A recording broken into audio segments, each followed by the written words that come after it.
Et avant d'aller faire un tour du côté de la Bretagne, Sophie Massieu, c'est l'heure de votre journal de la culture. Et oui, et pour notre premier ensemble, Lise, j'ai voulu vous faire plaisir et vous emmener dans un endroit que vous appréciez, l'île de Ré, donc au large de La Rochelle, en Charente-Maritime. Vous me faites plaisir. Super, j'en suis très contente. Et on va précisément à Saint-Clément-des-Baleines, un nom qui, moi, je ne sais pas pourquoi, m'a toujours beaucoup amusé. C'est vrai. On y va pour le festival Jazz au Phare, qui s'y tient jusque mercredi, le 7 août. Pour cette 10e édition, la programmation, a voulu faire une belle place à la voix, aux voix, comme à celle de Christophe, ce soir à 22h à la scène du Phare. Je lui dirai les mots bleus, les mots qu'on dit avec les yeux,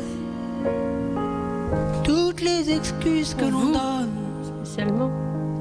C'est beau. Comme les baisers. Moi, cette voix, elle me touche mais énormément à chaque fois. Je la trouve absolument magnifique. Alors, autre voix, autre grande voix, mercredi, même lieu, même heure, tout autre genre, celle de Michel Jonas. Il sera notamment ce jour-là accompagné à la batterie de Manu Katché, mais c'est pas le cas dans l'extrait qui va suivre. Par les roues des wagonnets qu'on pousse l'un vers l'autre, chargé rempli.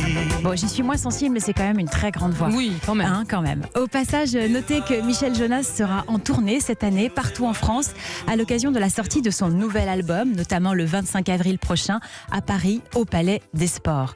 Pour en revenir au festival, sachez que pour les enfants, en journée, on vous propose des ateliers et des concerts découvertes.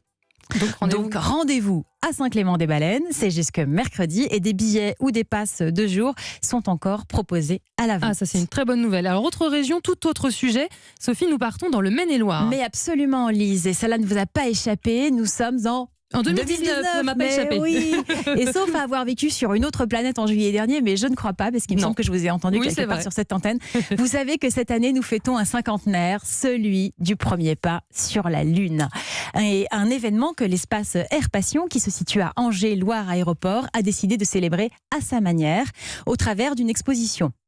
Elle s'intitule Jean-Pierre Chapelle, la Lune et les étoiles. Je trouve le titre très joli. Magnifique, ouais. Et elle rend hommage à ce natif de la région qui a commenté à l'époque en direct ce premier pas sur la Lune. Ce journaliste scientifique était passionné d'aéronautique, de mécanique. On lui doit d'ailleurs, après, d'avoir été à l'origine de l'émission Automoto sur TF1. Et je vous signale aussi au passage qu'il a été reporter ici sur Europe 1. L'exposition, pour en revenir à elle, présente des archives personnelles qui ont été confiées au musée par sa femme et même des documentations de la NASA.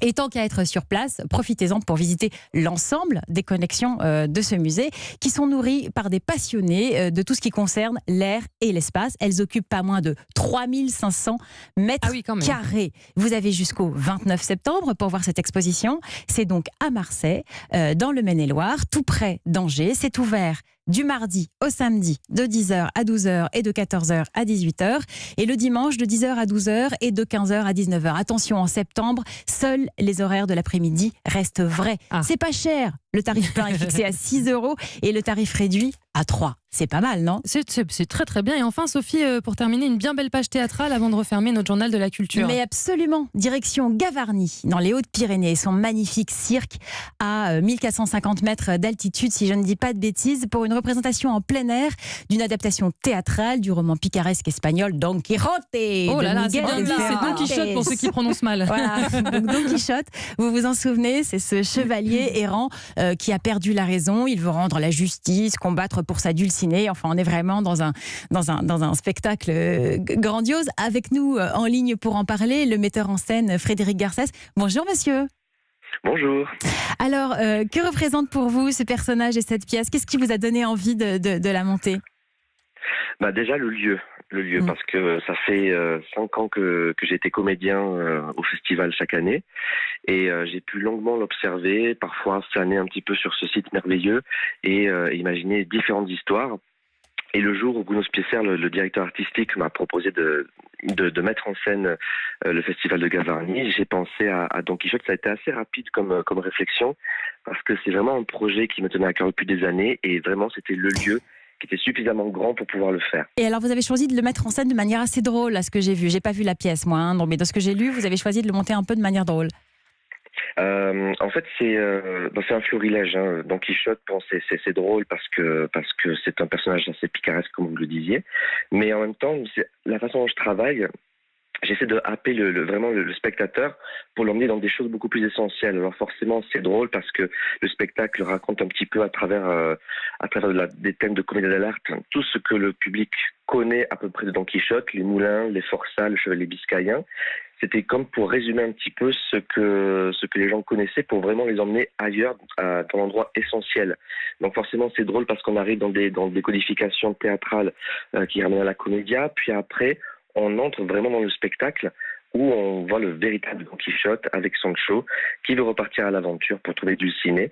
Et en fait, là, on commence à aller vraiment dans une histoire où c'est l'homme qui veut célébrer la vie avant d'aller vers la mort. Et là, il y a un message bien plus fort. On aimerait vous garder beaucoup plus longtemps. Mille merci.